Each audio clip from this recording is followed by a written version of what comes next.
Agora, se for pegar a opinião da galerona aí, né? O Poatan vai estalar o dedo, o Ankalaev vai virar pó. O Poatan é o Thanos. O Ankalaev vai ter que entrar armado, porque o Ankalaev vai tomar um chute na panturrilha e vai desmaiar, vai falecer. No próximo sábado temos mais uma edição do UFC e dessa vez teremos o UFC 313, um dos melhores cards dos últimos meses, e teremos na luta principal Alex Poatan versus Magomed Ankalaev. Nesse vídeo eu vou trazer o card completo, quem são os favoritos, vou trazer também aqui as minhas opiniões resumidamente e tal, mas antes eu já queria avisar vocês que eu vou fazer live durante todo esse card, tá? E vamos começar com horário, porque aí vocês sabem que horas que começa também a live, né? O card preliminar começa às 20 horas e 30 minutos. Eu vou tentar começar a live aqui uns 30 minutos antes, pra gente já ir conversando, fazendo aquele esquenta, enfim, vai ser bem legal. E o card principal começa à meia-noite, então, na virada do sábado para o domingo. O card está repleto de brasileiros. E eu já quero também avisar vocês que eu vou deixar aqui no canto o QR Code para a Stake, a parceira oficial de apostas do UFC. Então, se você quiser fazer a sua fezinha no Poatan, ou às vezes no Ankalaev, sei lá, no Justin Gaethje, no Ruff, enfim, qualquer um, o link tá aqui, né, no QR Code. Ou também, se você quiser, pode clicar aqui embaixo no comentário fixado, tanto faz, e bora lá. A primeira luta da noite a gente tem aí no peso médio o Jordan Santos enfrentando Ozzy Dias, e o favorito é o Jordan com 63%, ele paga R$ 1,54 e o Ozzy Dias R$ 2,50. Na próxima luta, no peso pena, a gente tem Francis Marshall enfrentando Myron Santos, e o Myron, campeão do TUF brasileiro, tem 77% de favoritismo, paga R$ 1,27 e o Francis Marshall R$ 3,75. O Myron, pra mim, já é um excelente lutador e tá na segunda luta do card, pra vocês terem ideia, né? Na próxima, no meio médio, Alex Morono contra Carlos Leal Miranda, outro baita lutador. Aliás, os dois são bons, né? Mas o Carlos Leal também, um cara bem empolgante, é a terceira luta do card, ele tem 84% de favoritismo, paga 1,17 e o Alex Morono 5,20. Eu acho o Carlos Leal muito bom e bem favorito até, mas 5,20, na minha opinião, entra naquele hold que eu acabo sempre arriscando um troquinho, né? Mas aí é da estratégia de cada um, não tô dando dica de nada. Na próxima, peso médio, Armen Petrosyan enfrenta o Bruno Ferreira e essa luta é mais equilibrada do que as outras. Temos o Petrosyan como favorito, mas com 59%. Ele paga 1,61 e o Bruno Ferreira 2,32. Na próxima, peso mosca, penúltima do card preliminar, temos o Joshua Venn, 15º do ranking, enfrentando o Rei Tsuruya, e o Joshua Venn tem 64% de favoritismo, paga 1,54 e o Rei Tsuruya 2,50. E na última luta do preliminar, olha isso, temos o 5º do ranking peso pesado, Curtis Blaydes, enfrentando o Rizvan Kuniev, que nem ranqueado é, coitado Curtis Blaydes, né? Ele só pega bucha, ele só se lasca. O UFC, não sei porquê, mas não gosta do cara, né? Parece, pelo menos. E o Curtis Blaydes tem 74% de favoritismo, paga 1,30 e o Rizvan Kuniev paga 3,50. O Curtis Blaydes está botando em risco a sua posição no top 5, né? Entrando no card principal, agora melhora mais ainda. Peso leve, já começa com Maurício Ruff enfrentando King Green, ou o ex-Bob Green, e o favorito, e muito, é o Maurício Ruff com 83%. Ele paga 1,17 e o King Green 5,20. Cara, aqui a minha torcida e meu coração todo está com o Maurício Ruff e eu até acho que ele é favorito, tá? Agora, 83%, cara, desculpa. Ah, mas é o hype, mas não importa. Não importa. Na trocação, o King Green, o Bob Green é excelente também. Ele é muito bom. O Maurício Ruff, em algumas outras performances, a gente vê e fala, cara, parece que cansou um pouco aqui, cara, parece que não sei o que, fica um pouco meio assim. E o King Green, né, o Bob Green, é um cara bem pentelho, boxe muito bom, movimento de cabeça, bate forte, ele é bem malandro, tá? Então ele é um cara que gosta de entrar no psicológico. Se você às vezes se cansar, né, ou tomar alguns golpes, ou às vezes sentir a pressão realmente de um evento com muita gente, um cara mais experiente ali, enfim, é embaçado, tá? Eu acho que 5,20 é bem exagerado para o Bob Green. De novo, o Maurício Ruff é excelente, não estou dizendo que ele vai perder a luta, não estou dizendo que ele é azarão, não estou dizendo que meu palpite não é para ele. Estou dizendo que o Bob Green tem chance de estragar a festa sim. Então, calma. Não olha essa cotação 83% e já começa a cantar e balançar a bandeirinha do Brasil, tá? É complicado. Na próxima luta, peso palha, Amanda Lemos, 5ª do ranking, enfrenta Yasmin Lucindo, 7ª do ranking, e a favorita é a 7ª do ranking, com 55%. Luta equilibrada, né? Paga 1,73 lá na stake, Amanda Lemos 2,12. E na próxima, peso leve, Inácio Barramondes enfrenta o Jalin Turner, que é o 13º do ranking, e essa é a luta mais equilibrada do card. Pois é, essa luta está com a cotação cotação mais apertada do que a luta principal, tá? Pelo menos no momento que eu gravo o vídeo, lembrando que as cotações variam conforme as pessoas apostam. E o Inácio Bahamondes tem 51% de favoritismo, ele paga ali 1,86 e o Jalin Turner está pagando 1,94. Então tá bem parelho. E na penúltima luta, pra mim, vou falar o que eu já falei em outros vídeos, a melhor luta da noite no sentido entretenimento, no sentido de que deve ganhar o bônus de luta da noite. A gente tem peso leve, Justin Gaethje, terceiro do ranking, o vencedor, o comedor de bônus de performance luta da noite, enfrentando Rafael Fiziev. Eu vi gente falando, é Fiziev, mas eu ouvi o áudio dele, fala o nome dele, ele fala como Rafael Fiziev, então eu falo Fiziev. Rafael Fiziev Ataman. E se não for também, ele não vai reclamar, então dane-se.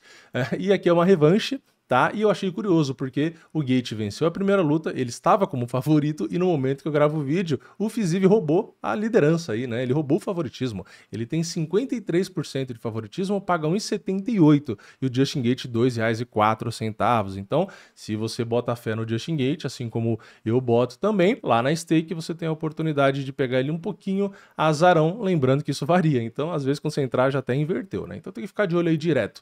E na luta principal, eu já vou comentar das duas principais lutas, tá? Eu vou só falar as porcentagens e tal, e aí eu volto, falo do Gaethje e falo da luta principal. Então, no meio pesado, Alex Pereira, o Poatan, campeão, enfrenta o Magomed Ankalaev, finalmente, né? Ankalaev primeiro do ranking, e o favorito, no momento que eu gravo o vídeo, é o Poatan com 52%. Ele paga 1,82 e o Ankalaev 1,98. Lembrando, Ankalaev aparecia como favorito diversas vezes, tal, confirmou a luta, ele estava como favorito, e aí começou a igualar e agora chegou a inverter com o Poatan um pouquinho favorito aí, 52%, 1,82 contra 1,98. Ainda assim é bem apertado, né? Mas está como favorito. Então vamos voltar na do Gaethje para falar um pouco da luta e aí eu volto para a principal e falo um pouco da luta também. Bom, na luta do Gaethje com o Fiziev, a gente tem, como eu falei, uma revanche. A primeira luta foi interessante, né? Foi luta da noite, foi uma luta razoavelmente equilibrada, só que o Fiziev no terceiro round realmente começou a sofrer um pouco. Eu acho que uma coisa que as bolsas parecem que esqueceram, né? É que o Fiziev, ele não tá tão em atividade, né? Ele ficou um tempo aí sem lutar e tal,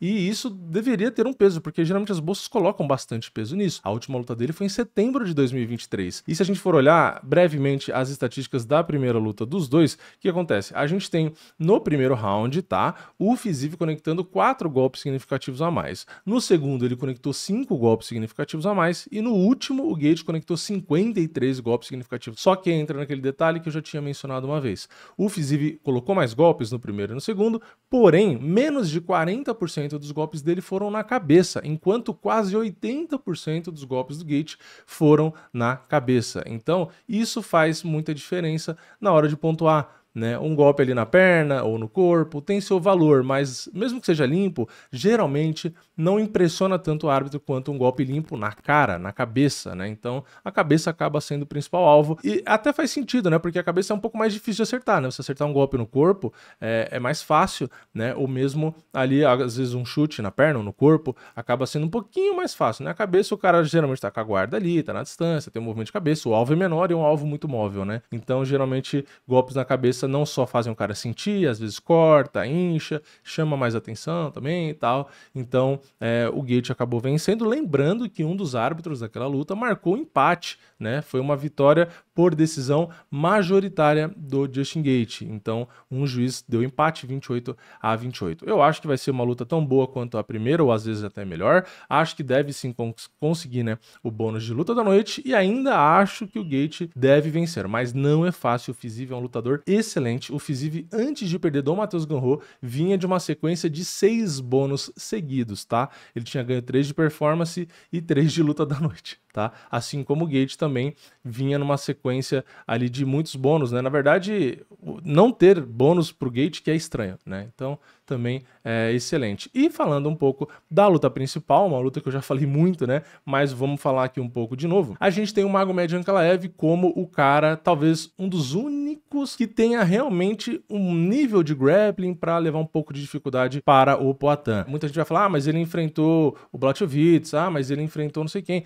Cara, não é no papel, tá? O nível do Ankalaev, tanto que se a gente pega o Ankalaev contra o Blachowicz que sofreu no grappling do Ankalaev. Então, o Ankalaev, na teoria, é um cara tá? Que começou ali, que tinha uma base forte de wrestling e começou depois a treinar a trocação, né? Quem assistiu os vídeos lá do Ankalaev, da equipe dele, né? Do que o UFC postou e tal, viu que ele mesmo falou isso, né? A base dele era muito forte de wrestling e aí o cara que ele conheceu há muitos anos, o treinador dele, começou a lapidar e evoluir a trocação dele. Ele começou a trocar, começou a usar, começou a vencer muitos adversários na trocação e meio que partiu para aquele princípio do gate, né? Tipo assim, eu tenho wrestling, mas se eu ganho aqui na trocação, se eu nocauteio, que geralmente é o que chama mais atenção, ganha bônus, e eu não preciso me desgastar ali no wrestling e tal, por quê que eu vou optar por um caminho mais desgastante? Eu vou trocar, né? E isso não só é um fato, como eu vou provar para vocês, tá? Porque se a gente pega aqui nas lutas dele, o que acontece? Quando ele pegou um cara ou outro, ele recorreu, né, às quedas. Então vamos lá. Ele estreou, né, no UFC ali com o Paul Craig, né? Ele tava vencendo a luta inteira e acabou sendo finalizado ali no último segundo da luta, um baita vacilo. Então eu venci o Ankalaev. Depois a gente vai pra segunda luta, beleza? Ali ele nocauteou rápido, então ganhou bônus de performance, nem conta, né? Depois ele pegou o Klidson Abreu. O que aconteceu? Ele também aplicou queda. E não só aplicou queda. Se a gente entra nas estatísticas da luta, ele controlou por quase 6 minutos em uma luta de 3 rounds. Ou seja, ele precisou recorrer ao wrestling, tanto na queda quanto na força, no controle, então ele fez isso. Na próxima luta, ele enfrentou o Daushalu Jambula, mesma coisa, ele aplicou uma queda e controlou por mais de 5 minutos e meio em uma luta também de apenas 3 rounds, tá? E ele aplicou cerca de 40% dos golpes dele no ground and pound, ou seja, ele controlou e bateu no ground and pound. Então, muita gente eu tô vendo, né, falar, porque ele não é nada disso do wrestling, porque não sei o quê. Calma, gente, calma. Eu falei, né? Esse cara é muito bom de trocação, ele tem o wrestling, porém, ele estilisticamente não é o Khabib, não é o Makhachev, isso é verdade, porque ele não foca muito nesse jogo. Porém, não quer dizer que ele não usa esse jogo. A galera é muito 880, né? Usa, não usa. Pronto, acabou. É isso. Não, não é. Tem várias nuances no meio. Então, sim, ele aplica quedas. Sim, ele controla no chão. Sim, ele controla na grade. Sim, ele bate no ground and pound, tá? Então, ele não é um cara que usa isso a maior parte do tempo, mas não quer dizer que ele não usa, tá? E eu tô trazendo fatos pra vocês, tá? Os momentos, as lutas onde ele derrubou e ele controlou. Não é a minha opinião, eu tô olhando as estatísticas, o histórico dele, tá? Aí tem a luta com o Cutelaba, que deu a polêmica, 38 segundos de luta, a luta não aconteceu. Aí depois teve a luta de novo. Aí ele nocauteou com apenas 4 minutos e 19. Não precisou de queda, não precisou de nada, porque ele, como diz o moicano, jambrolhou o Cutelaba na porrada, tá? E o Cutelaba é perigosíssimo na trocação, mas o Magomed Ankalaev tava bravo ali e espancou o Cutelaba, né? Inclusive ganhou bônus de performance. Depois ele pegou o Nikita Krylov, né? O Nikita Krylov que é um cara chatinho, né? Um cara que é bom em tudo ali, e o Ankalaev aplicou 3 quedas, ele chegou a tentar 9, olha isso, né? Ele não tenta queda, não faz queda. Ele tentou 9, conseguiu derrubar 3 vezes e controlou por 6 minutos em uma luta de 3 rounds, ou seja, mais uma vez ficou provado que ele tem a queda, ele tem o controle, se ele achar que precisa, ele usa. Ele usou contra o Nikita Krylov, por que ele não usaria contra o Poatan, tá? Então, de novo, não é um cara que usa o tempo todo, porém, quando precisa, ele usa. Ele enfrentou o Volkan Oezdemir, vamos lá, mesma coisa, aplicou queda? Sim, tentou 4 vezes, derrubou uma vez, o Volkan defende bem até queda, né? E controlou ali por cerca de 1 minuto e 45. Então, a mesma coisa, ele tava bem na trocação e tal, só que quando precisa, tá cansado, qualquer coisa que ele quer fazer ali, deu na telha, ele derruba, ele gruda, ele faz esse tipo de jogo. Vamos lá, mais uma, ele pegou o Marreta, né? O Marreta aqui foi uma luta de 5 rounds. Ele aplicou uma queda, controlou por 3 minutos e 40 e ainda assim, né, mesmo nos números ali, round a round de golpes e tudo, ele conseguiu equilibrar as ações e mesmo ali no terceiro, no quarto e no quinto round, ele conectou mais golpes com o Marreta, tá? Então você pode falar, derrubou só uma vez e controlou pouco, mas é porque ele ainda assim conectou mais golpes, né? Então é o que eu falo, a inteligência, a decisão vai conforme a luta, né? Então é uma qualidade até, né? Você não precisa seguir uma estratégia cegamente, você vai conforme o que precisa, conforme a necessidade. Ele lutou com o Anthony Smith, aí realmente não teve queda, mas nem precisou. Ele teve ali 2 minutos e meio de controle e tal, mas ele bateu muito mais no Anthony Smith na trocação, então de novo, não teve que usar. Contra o Blachowicz na primeira luta na luta do empate, né, que valia o cinturão, que pra mim foi absurdo, o Ankalaev ganhou aquela luta, eu reassisti inclusive ontem ou anteontem, e assim, é bizarro o resultado dessa luta. O Ankalaev derrubou 2 vezes, tá, ele tentou 10 quedas, mas o Blachowicz é muito chato de derrubar. Todo mundo lembra da luta do Jacaré com o Blachowicz, né? O Blachowicz não caía nem a pau e o Ankalaev derrubou 2 vezes e controlou por mais de 11 minutos, tá? E não só controlou por mais de 11 minutos, como cerca de 1/3 dos golpes dele foram, na verdade 1/4 ali, né? Que foi 28%. Ele conectou no ground and pound, ou seja, ele não só derrubou, como controlou, como também bateu no ground and pound. Então ele fez o jogo que o Blachowicz tentou fazer contra o Poatan. Tentou fazer e fez, né? Porque para um juiz o Blachowicz tinha ganho aquela luta contra o Poatan. Depois tem a luta com o Johnny Walker, que não tem o resultado ali. Depois tem a segunda luta e ele acaba nocauteando o Johnny Walker, também nem precisa de queda nem nada, porque acaba sendo rápido. E na luta recente com o Rakic, que é um cara perigoso de trocação, ele nem quis tentar queda, ele quis só trocar, controlou por 1 minuto e meio ali, jogo de grade e tal, mas na trocação, ainda assim, mesmo o Rakic sendo bom, ele conseguiu vencer, conectou mais golpes em 2 rounds e etc, né? Então dá pra ver historicamente aqui os fatos, tá? O histórico, que ele consegue sim aplicar queda, consegue controlar, que depende do adversário. Então, dependendo de como ele tá na luta, ele vai só na trocação. Pode ser um cara bom de trocação, se ele tá bem, ele vai levando ali, não tem problema. Se precisa para ganhar um round ou por qualquer outro motivo, né? Ah, vou dar uma descansada aqui e tal, não sei o que, ele vai lá, derruba, controla, bate no ground and pound. Então, ele tem sim ferramentas e recursos para derrubar ou controlar na grade ou no chão o Poatan. Tá? Então, de novo, não é um Khabib, não é um cara que só entra e só faz isso, tá? Mas ele pode sim fazer, ele tem as ferramentas para fazer. Como é o Poatan, cara, eu acho que ele vai tentar derrubar e ele vai tentar controlar. Não tô dizendo que ele não vai tentar trocar, ele vai tentar, porque na verdade ele é meio que obrigado, né, a trocar por um período. Mas eu acho que ele vai recorrer às quedas, ao controle e ao ground and pound, já que ele recorreu a isso contra adversários infinitamente inferiores ao Poatan. Então é isso, não acho que por 25 minutos ele vai querer dar uma de Khabib ou de Merab. Ah, 25 minutos, gruda, derruba, gruda, derruba, gruda, derruba. Não necessariamente. Porém, eu acredito sim que ele vai usar isso primeiro como fintas no meio da trocação, para fazer o Poatan ficar hesitando ali, atrapalhando o Poatan, como também, logicamente, para vencer rounds. E o último detalhe, né? Ele disse que não pretende deixar a luta ir para decisão, justamente porque na outra oportunidade dele pelo cinturão, ele venceu claramente o Blachowicz e os juízes deram ali um empate, né? Então ele meio que tá traumatizado. Então talvez, pelo menos segundo as palavras dele, ele vai tentar ou nocautear ou finalizar, enfim, ele vai tentar não deixar a luta ir para decisão, beleza? Então é isso, eu concordo com as bolsas, acho uma luta extremamente parelha, mesmo quando o Poatan era azarão, eu já tinha dito que o meu palpite era o Poatan por uma leve margem, então agora as bolsas refletem a minha opinião, tá? O Poatan levemente favorito, é o que eu falo desde o começo, antes, assim, sei lá, lutas e lutas para trás, eu cogitava o Ankalaev favorito, né? E aí quando eu fiz o vídeo aqui, analisando o Ankalaev, naquele vídeo eu troquei de ideia. Quando eu analisei o Ankalaev, eu troquei de ideia e falei, cara, eu acho que tem espaço aqui para o Poatan vencer, então a partir de agora eu acho que o Poatan é um leve favorito. Então, desde lá até aqui, sei lá quantos meses, né, eu acho, e as bolsas agora estão exatamente alinhadas com o que eu acho o Poatan leve favorito, mas vou reafirmar eternamente. Eu sei que tem muita gente hypada, tem gente falando de tudo, né? Ah, o Ankalaev não é o mais difícil, ah, o Ankalaev é muito lento, ah, o Ankalaev é horrível, ah, o Ankalaev é feio, bobo chato.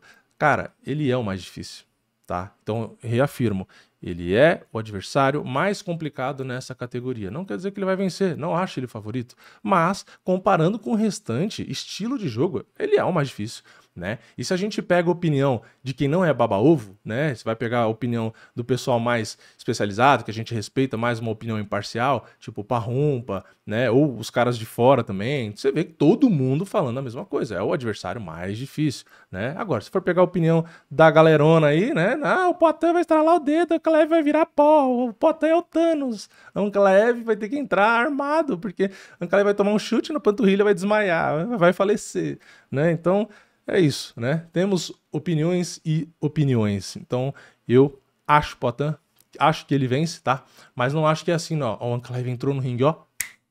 Virou pó, acabou a luta. Ê, campeão! Entendeu?